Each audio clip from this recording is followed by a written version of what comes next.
Have you ever thought about building your dream home on a vacant lot like this? Maybe you've just browsed some lots on Zillow or Realtor.com and thought, what does it take to put a house on land that's never been built on before? I put together this quick video to help educate you on a few very important things to be aware of before purchasing land. Hey everybody, my name is Trevor with the Trev and Jess team, and today we're going to be talking about the topic of what is the difference between purchasing land and purchasing a home. Shameless plug, but throughout this video you're going to be seeing several shots of a land listing we have active right now, 10 minutes from downtown Raleigh, 2130 Timberlake Drive. If you would like more information on this specific listing, I'll post a link in the description below. First things first, it's important to know the biggest difference between land purchasing and home purchasing: the costs. To purchase land, you need to think ahead about the cost particular to this type of purchase. This includes the cost of investigations, lending, and construction. With land, investigations are much more expensive and time intensive. You may be looking at the land's viability for self-contained utilities like septic or a well. You may also need to think about the cost of tapping into regional utilities like water, sewer, and gas. If a survey hasn't been performed yet, then you'll probably need to get one of these too. These investigations can be much more expensive than your standard investigations when purchasing a home. Or they can just take a ton of time to determine the uses for this particular lot. Generally, land contracts are much longer than a home purchase for this reason. I won't take any time in this episode to dive into some even further investigations like zoning, easements, or potential subdividing of lots. Let's suffice it to say there is a lot that goes into buying a lot.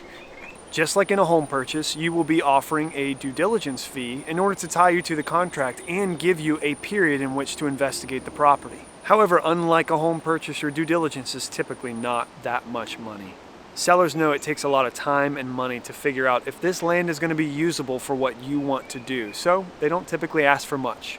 Your due diligence period in a land purchase is your time to figure out, can you build the home you want to on this land? If it doesn't work out, then all the money you invest into investigations and due diligence is just the cost of figuring out if it could work. And of course, just like a home purchase, all of that money has to be forfeited if you decide to walk away. Potentially though, in a land purchase situation, if you've purchased, say, like a survey or a septic test, the seller may be willing to reimburse you for those expenses so that they have a right to the reports you've purchased. However, don't count on it. Often, to make a lot more appealing, the seller may go ahead and perform some of these investigations ahead of time and have those available to all potential buyers. But this also could result in them requesting a higher due diligence fee and a faster closing. You also have a right to negotiate during this period. If you find out that your build cost is substantially higher than you thought it might be, for instance, then you may be able to go back to the seller and request concession or even a price reduction. Lending is also different with land purchasing. There are several lending possibilities available for purchasing land without building on it immediately. This allows you to secure the land and make payments on it at a fixed rate, just like with a mortgage. Except the term of this loan is typically shorter than the 30 years that you would get with a fixed conventional mortgage. Talk to your agent about some of these options if you're interested in purchasing land but don't have that much cash in hand. You can also purchase land with what's called a construction to perm loan. This type of loan is interest-based and ultimately converts to a standard mortgage loan once the construction is completed. Sometimes they're set up with multiple closings, one for the land and then one once your home is actually on the land. Others get set up with a single closing once everything is completed. By interest-based, I mean that this type of loan is paid for by the buyer, and you are only paying interest for what is being drawn in order to complete the construction. So once you close on the lot purchase, that typically is your very first draw that you'll start paying interest on. You'll pay monthly interest on whatever is drawn from that point on until the home is completed. This can get pretty expensive, especially if you're already paying for rent on another home or even a current mortgage. Imagine, as a quick scenario, you're buying a $150,000 lot and you also are going to have about $400,000 of construction costs. Let's say the interest rate is set at 8% during the construction period. So as you can see from this example, this can end up costing you a pretty penny while you're waiting on your home to be completed.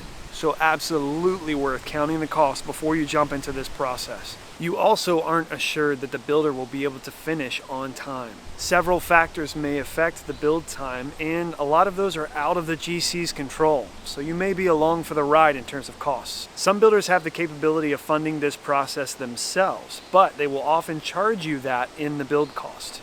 But once the home is finished, you can close on a brand new mortgage loan and wrap all of this into a lower interest rate and fixed for 30 years.